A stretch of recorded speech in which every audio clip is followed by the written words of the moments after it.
Hi guys, Sakira байна. Өнөөдөр хэдүүлээ Omniscient Trader буюу бүхний мэдэх унших цовруулгын 9 дугаар ангийг хүлээн үзэх гэж байна. Хэрвээ манай бичлэг таалагдвал лайк болон subscribe дарахаа битгий мартаарай. Ингээд хэдүүлээ бичлэг рүү орцгоё.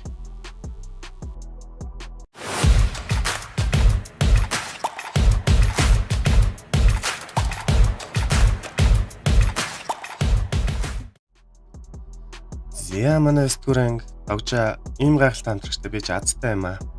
Чамайг харах сайхан байна гэснээр үйл явдал эхэлнэ. 8 дугаар анги дээр Жунхёг сэлмийн хойноос нь соглохтой комбилд өөрөө чиглүүлэн манай эдийг аварсан байд. Жунхёг чи амьд гарчээ гэтэл догжаа. Яс намайг өгсөн байхыг хүсэе юу? Надад алин чамаг өгөхөд манай өнтөний ирүүрүү нэг сайхан цохиод амар байна гэд түүний мэдээллийг харснаа. Тэр цохиолын 3 дахь үеэс илүү хүчтэй болсон байна гэд бодож байтал. Чам надад хэлэх үг байна уу гэж асуугаад байна гэхэд догжаач. Үгүй би зүгээр чиний заван царигч юм биширч байлаа гэж аа. Манай онч Жунхёгийн бодлыг уншиж байхад тэр миний дургуй хүргээд энэ алцдсан мэлүү гэж бодогдно. Тоглосон маа андаа л гин. Тэр үед Хивансэрж тааран Жунхёг чи шинэ хамтрагчтай болжээ гэснээр мэрэгэн ухаантай нүд чадвар ашиглав. Манай эдийн үзүүлэлтийг харснаа. Би Хивансаныг үлдээж явахад тэр ямар сул дорой болгоо вэ? Урам хугарчлаа гэж зогсож байснаа. Гинэт энэ юу вэ? Тэр яаж? Гэхийг сонссон догжаач. Хин тэр хин рүү хараад наа. Тэд хамт зогсож байгаа болохоор хин рүү хараад байгааг нь ялах хэцүү байна. Юунаар харж байгаа юм болов? Би асуумаар л байна. Тэгвэл тэр миний бодлыг уншдгийг нь мэдчихнэ гэхдээ зэрэгцээ. Манай Хиванч бэлэг танхаа юм болохоор өснөө арсан л гэж аав. Догжооч дэмжээстэй. Жунхёг бас л алцд юм болов гэж аав. Энэ нөхөр угаасаа таарсан болгоно алсаараад ийм болцсон юм уу мэддэг. Догжооч сандран чи ягаад бэлдог амьд үлдээсэн юм? Ирээдүйд болох зохиол тэр хэрэг болохыг нь мэднэ. Гэхдээ чанд бэлдөө эрэхтэй болохоос түүний бүлгийнхэн биш би чамайг бүхнийг энгийн байлгах дуртай гэж бодсон юмсан. Чи ягаад тэдний дураар нь байлгаад байгаа юм бэ гэхэд Жунхёг ямар ядаргаатай юм бэ? Би их завгүй хүн. Чи эзэж ойлгохгүй гэд явах гэтэл. Бүлээгэр чи иймэрхүү ямыг зүгээр орхиж болохгүй. Чи ямар нэг юм хийхгүй бол чөмөрөгийн хүмүүс гэхээр надад тэр хамаагүй л гэж аав. Манай хүн ч уурлан би чам ганц цохиж болох уу гэхэд чам тех зэрэг байгаа мó гэд яваад байна. 3 дахь цохиол идэвчэд 1 цаг 30 минут үлдлээ. Манай хүн юу Жунхёг мөн нохон гөлөг гэд байж байтал Хива ирэн. Чи түрүүн жаахан айсан биз дээ. Жунхёгтой ярьж байхдаа гэд догжааг өдөөстэй. Догжаач юу гэжтэй би Пэлдогийн бүлгийнхэн санаа зовж байлаа гэтэл. Юунч докторгүй заанштай юм болохоор би өөш тэднийг болгож тавина. Бид хүчээ нэгтгэвэл тэднийг ялж чадна гэж шүүлтийн цаг чадвараа идэвхжүүлэхэд сайн талын одноор Хиваны хүсэлт хариу өгсөнгүй. Чадварыг цоцоллаа гин. Хиванч гайхах энэ чадвар яагаад идэвхжихгүй байна? Тэдний бүлгийн хорон санаат нуужддаг гэхэд бидний хувьд л тийм. Харин одны ордууд өөрөөр бодож байгаа. Амгүй байх ч гэсэн бидэнд түүнийг ялах арга байгаа. Бид түүнийг зэвсгэлсэн бүсээс гаргах хэрэгтэй. Түүний система бол зэвсгэлсэн бүс ба хамгаалтын тохиромжтой. Энэ гэхдээ түүний тохирсон тодорхой хэмжээний газарт л хүчинтэй. Түүнийг өргөтөж гаргахад амаргүй байх гэх үед 3 дахь цохиол идэвхжээд 1 цаг үлдлээ гэсэн мэдээлэл гарч хурж ирэн. Компилдууд дараа нь санаа зовцгоё. Бид эхлээд өрөө олох хэрэгтэй гэхдээ зэрэгсэн бэхэн гарч ирэн. За 3 дахь цохиолоо эхэлцгээе. Өнөөдөр шинэ хүмүүс харагдаж байх чинь та нар догдолж байна уу? Гэт манай 3 дахь цохиолын мэдээллийг гаргаж ирв. Үндсэн цохиол 3 ногоон бүс. Төрөл үндсэн, өндрөл F давх нөхцөл. Буудалд байгаа ногоон бүсийг эзэлж шүн дунд гарч ирэх мангасуудаас амьд үлд. Энэ цохиол 7 өнөг үргэлжлэнэ. Цагийн хязгаар 8 минут, шагнал 1000 зоос. Тэхэн чи хингийн дүрэн байгаач хин нэгнээс төрүүлээд ногоон бүсийг эзэл. Та нар мэдээж хин нэгний ногоон бүсийг хулгайлж болно. Хурдалсан чинь нэрдээ та нар шүн дунд гэхэд ногоон бүс олохгүй бол том асуудалд орно гэхэд хүмүүс сандралдаа ногоон бүсийн төлөө бие биенээ алж эхлэв. Манайд ч бид ингэж тулдах хэрэгтэй юу гэхэд бид ингэ шаардлагагүй. Хэдүүлээ хуваагдаад өрөө хайцгаая. Зохиол эхлэхээс 20 минутын өмнө хэн ч өрөө олохгүй бол эндээ уулзъягээд тарж өрөө хайгаар болов. Догжооч зохиолоо дахин нэг харан яг бодсноор бид өрөө олж чадахгүй.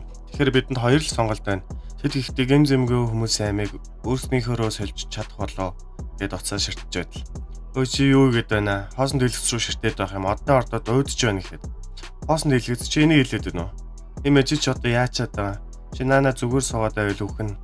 Би ер нь чамаас юу болж харсан юм болоо гэтэл манай догжооч баярлаа. Одны ордод байтгаад үгүй би чи энийг харж чадахгүй байх нэ. Над руу өнөг явуулсан цохиолч хэрэг хүчтэй юм бэ гэтэл. Хажууд нэг залуу их хайсан бол та. Битгий ойр гэхэд. Тэгээ санаа зов би чиний газрыг холгайлахгүй гэхдээ зэрэгцээ. Тийм үү? Та их 50 харагдаж байна. Өгшаахаа. Амьдрахыг хүсэхгүй байгаа бол та гэсээр чихээ гарч ирэн. Би таны үхээсэ гэж хүсэхгүй байна. Багштай яаж ярьсныг ч хараад их гайхсан гэхэд догжоо. Битгий санаа зов. Шөнө амьд үлдэхийн тулд заавал өрөө хаах шаардлагагүй гэтэл жөнхөгч ирэн. Чи мангасуудад толдох гэж байгаа юм уу? Чи бүхэн бас чиний найзууд ч гэсэн гэж хэлээд явтал. Шөнө 2000 зоос гинэ. Бид тэдний толгой хэдийн хэсэг хуваагаад өгөөлтөө гэсээр манай өрөө олж чадлахыг өөрөдөрлээ. Догжоо шууд л бидэнд одоо 2 сонголт л үлдсэн. Эхний сонголт нь 2 дахьаас амархан бас бүгд амьд үлдэнэ. 2 дахь нь хүнд байх болно. Бидний нэг өгч магадгүй гэхэд манай эдж эхнийхийг нь сонгосон дээр юм шиг байна. Эхнийх нь юу юм гэхэд эхнийх бол тэнд байгаа тэдний өрөө 5 өний зайтай. Бас тэр хэдийн үзүүлэлт нь ч өндөр биш. Бид хэд хангалттай тэр өрөө гэхдээ зэрэгцэн. Чи арай ийм эхний сонголт нь тэднийг алаад өрөөг эзлэхэд манай эдж цочиртоод гэлээ. Та тэгнэгээл би зөвшөөрнө. Би аахгүй. Би ичээ гэхэд санаад өнийг зогсон. Хяванч догжаад би өнийг бодож үзээгүй гэж одоо юу. Өмнөх зохиол дээр би өөрийн хүслээр хүн алсан болохоор харамсахгүй байна. Би хүн аллаа гэд алах дуртай гэсэн үг биш. Би мангас болмооргүй байна гэд манай эд 2 дахь сонголтыг сонгохоор болов. Догжооч та нар ямар сонголт сонгосон би хүндлэн бүгд 2 дахь сонголтын дээр нэгдсэн болохоор та нар миний хэлснээр хийх ёстой шүү. Надад итгээрэй. Та нар тэгж чадахгүй бол бид бүгд өхнө гэд санаа хинсэн хивонгорыг мангасууд гарч ирэнгүүт тэдний өдөө шуудгүй гүйж байхдаа 100 ханыг хараараа гэд манай эдж догжоогийн завраар гүйж байхад 100 хан дээр нууц өрөө гарч ирнэ. Хин нэгэн шумруу буудлын нууц газрыг идэвхжүүллээ. Нууц газар зоригтны орогнох байр идэвхжлээ. Гэсэн мэдээлэл гарч ирснээр манай 3 аюулгүй болов. Тэр үед догжоо гэлэнийг дагуулсан мангасуудтай тололтой өрөө ойж байхад Дүкэби гарч ирнэ. Энэ нэлээд сонирхолтой болж байх чинь. Хэдүүлээ шийдэл гаргаж ирвэл ямар вэ гэж зарим нэг ногоон бүсүүдийг идэхгүй болгоно. Догжооч мангасуудтай тололтой иймэрхүү хялгыг нэг өдөр давдаг юу ч өнхөг мангас юм бахтай гэд бодож байтал гэлээ. Догжоо танда та намайг үлдээч. Би ойлгохгүй байна. Та яагаад бидэнд туслаад байгаа юм бэ? Ганцаараа бол хамаагүй илүү байна штэ гэхэд. Догжооч гайхаа. Тийм ээ чиний зөв. Би ганцаараа хийсэн бол хамаагүй амархан байна. Бас олсон орлогоо бүгдийг нь өөрөө авах байсан. Гэхдээ гол дүрэнд тэгснээс болж зохиол нь хог болсон роман уншиж байсан гэд гэлээний тэрэн сайн бариараа гэж хэлээд номын 1-р авчиргыг идэвхжүүлэн цааш толцаар нууц өрөө олж хараа. Тэнд байна гэд яваад очтол аль хэдийн жөнхөө гэрчэн тэр газарт нь зогсож байгааг хараад хөөе чи холдож болох уу? Би чамайг энэ өрөөгөө амьд үлдэхийг мэдэж байна. Тэгэхэд мэдэхгүй юм да. Өнөөдөр жоохон ядраад байна гэснээр надад хүүг гэв. Догжооч үргэлжлүүлэн мангасуудтай толдоход жөнхөөг би чамд өхнө гэж хэлсэн биз дээ гэхийг сонсон догжоо. Би өхөхгүйгээд мангасуудын зоог болов. Тэр үед жөнхөөг догжоороо харснаа. Тэр дөнгөж сая мангасуудын доор орохоос өмнө тэр имийг зайлгсан гэхэд догжоогийн энэ дээр гарсан мангасуудын иргэн тойрноос гэрэл цацран хуурмш орон идэвхжлээ. Та сүнс боллоо. Догжооч ухаан орон иргэн тойрноо харахад нэг эмэгтэй өөр нэг эрэгтэй өнөө зогсноор зогсож байгааг харснаа. Үгүй энэ дурсамжил биш шүү. Би эсэргүүцэх ёстой гэтэл дүрс шилжээ. Гэнэт цагаан өрөөнд цонхисон байдалтай хараал хийсэн трама. Би одоо 4 дахь хан чадварын нөлөөс ирэхийг хүлээгэл хэмээн бодож байтал араас нь. Юу жөнхөг? Чи юу жөнхөг үү? Чи тэр биш байна. Чи солонгос хүн болтой. Чи хин юм бэ гэсээр энэ зохиолын ганц зүнч Ана Крофт гараад ирэв. Дүрийн мэдээлэл оюун санааны бүр хөлийг нэвтрээ орлоо. Энэ дүрийн талаар хэтэрхийх мэдээлэл байна. Дүрийн мэдээллийг хураангаараа шилжүүллээ.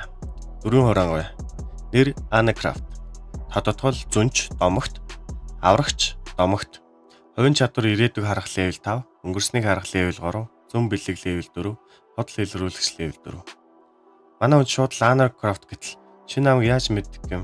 Би ч бас зүнчлэлтэй гэхээр Ана Крофт худал илрүүлэх чадварыг ашиглалаа. Таны худлаа хэлж байгааг илрүүлээ гин. Манай хүн нэрээ зүнч тодтолтой үнийг хоорохыг оролцуулдаг. Ана Крофт чи хин юм гэхэд үнийг ажиглаж байсан жаахан урам хугарчлаа. Чи намайг хин гэдгийг үнэхээр мэдэхгүй байгаа юм уу? Би чамруу ихтэй зааврын төвийг явуулсан. Чи авсан биз дээ.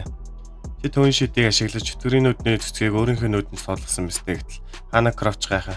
Чи дуудлага худалдаанд алдагдсан илтгэлийг хүссэн хүн юм уу? Яаж? Яагаад би юу ч харж чадахгүй байна гэхдээ зэрэгцэн 4 дахь хан чадрын нөлөө бүрэн сэргэлээ гэсэн мэдээлэл гарч ирэв. Манай хүнч хараалаа дудлаа шүү. Завгүй ядаж явахад Ана Крофттай таарах гэж.